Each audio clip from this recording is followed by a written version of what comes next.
Chaplin-sur-Vevey est la dernière adresse de celui qui faisait partie des personnes les plus connues de la planète. Charlie Chaplin a vécu pendant un quart de siècle en Suisse. C'est là qu'il avait trouvé refuge quand il fuyait le macartisme, le FBI, les journalistes américains. Ils voyaient tous d'un très mauvais œil le film Le Dictateur et ils sont mis à fustiger et persécuter son auteur.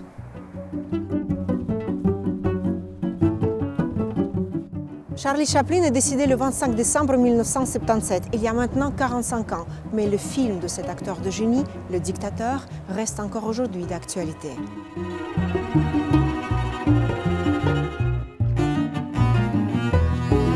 Comment est-ce que tout a commencé? Deux enfants sont venus au monde le même mois de la même année, avec seulement quelques jours de différence entre eux. L'un s'appelait Charlie, l'autre Adolphe. L'un est devenu Chaplin et l'autre Hitler. L'un était un acteur et un comique de génie, alors que l'autre, un caporal sans intérêt, mais qui avait des ambitions de grandeur. Un génie qui mettait en scène des hommes simples et à côté un homme simple qui se prenait pour un génie. Pendant des années, ils suivaient l'actualité l'un de l'autre, nous expliquait Félix Krivine dans un de ses livres. C'est un écrivain né à Mariupol, ville aujourd'hui détruite suite à l'agression militaire russe en Ukraine. Qu'est-ce que vous sentez quand vous voyez l'image qui provient de l'Ukraine aujourd'hui?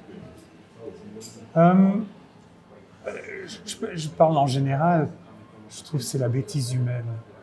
Quand il y a un dictateur dans un pays, 90% chance sur 100, c'est qu'il amène la guerre.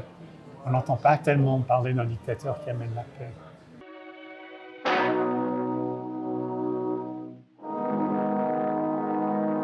Chaplin a imaginé son film sur Hitler bien avant que les États-Unis n'entrent en guerre contre l'Allemagne nazie et il a pu compter sur bien peu de soutien.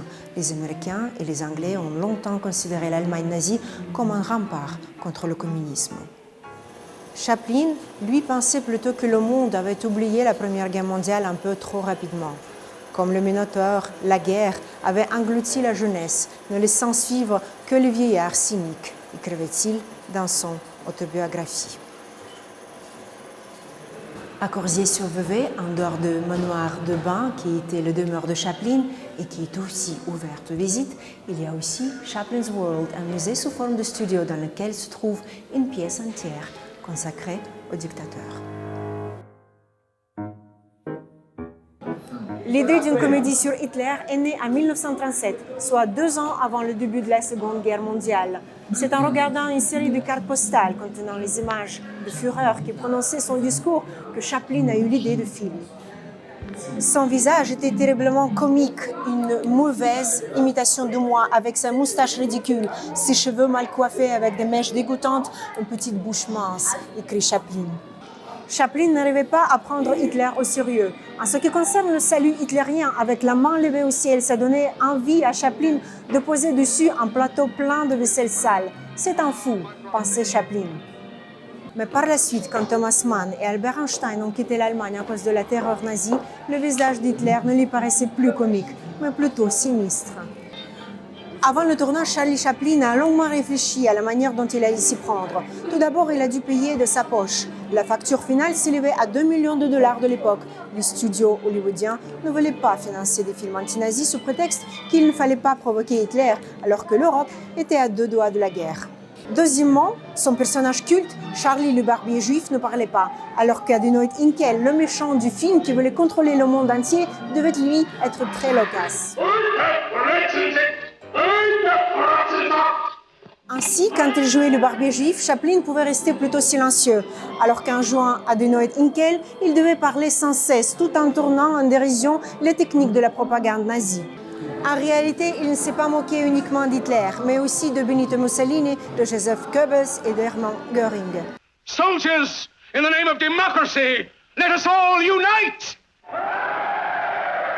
Les critiques étaient partagées et la scène finale a déplu à beaucoup de monde. The Daily News en est même venu à voir la main des soviets dans le film de Chaplin. Harry Hopkins, conseiller de Franklin Roosevelt, un jour rencontré Chaplin pour un dîner et s'est rendu ensuite à une projection pour la presse, après quoi il a annoncé à l'auteur « C'est un grand film, une œuvre très valable, mais qui n'a pas de chance et qui va perdre de l'argent ». Mais Hopkins se trompait. Le dictateur a fait plus de recettes que n'importe quel autre film de Chaplin, 5 millions de dollars de l'époque. Et c'est malgré le fait que le film était interdit dans de nombreux pays, dont le Japon, Espagne et même la France, jusqu'à 1945. Et à l'URSS, il a fallu attendre 1989 pour voir ce film. Tout le monde suit ce qui se passe en Ukraine, évidemment, depuis ça fait maintenant 1 an.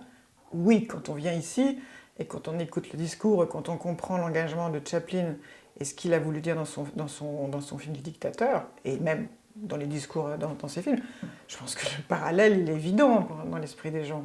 Est-ce que ça les fait réfléchir? Oui. Est-ce qu'ils s'engageront plus? Je ne sais pas. Mais la prise de conscience, oui, je pense qu'elle est évidente. Est-ce que vous avez pensé à un autre parallèle, l'acteur, le comédien contre dictateur? Zelensky aussi était un comédien. Zelensky, dans sa manière d'être, dans sa manière dont il s'exprime, etc., et qui il est, c'est un homme de cinéma. C'est un homme qui sait aussi utiliser les outils médiatiques. Je pense que c'est une nouvelle manière de passer le message qui est tout à fait innovante. Ce qui était important pour Chaplin dans les années 40, c'est de prendre la parole et exprimer son opinion. Il considérait que c'était son devoir de protester et d'être entendu. Chaplin a néanmoins dit à plusieurs reprises après la guerre qu'il n'aurait jamais fait ce film s'il avait su toute l'horreur des camps de concentration. Certaines sources affirment qu'Adolf Hitler avait vu le film, malgré son interdiction pour le public en Allemagne. Selon Reinhard Spitzi, conseiller de la SS, Hitler avait commandé une copie du dictateur pour la visionner seul. Quand Chaplin l'a su, il a précisé « J'aurais donné n'importe quoi pour savoir ce qu'il a pensé du film ».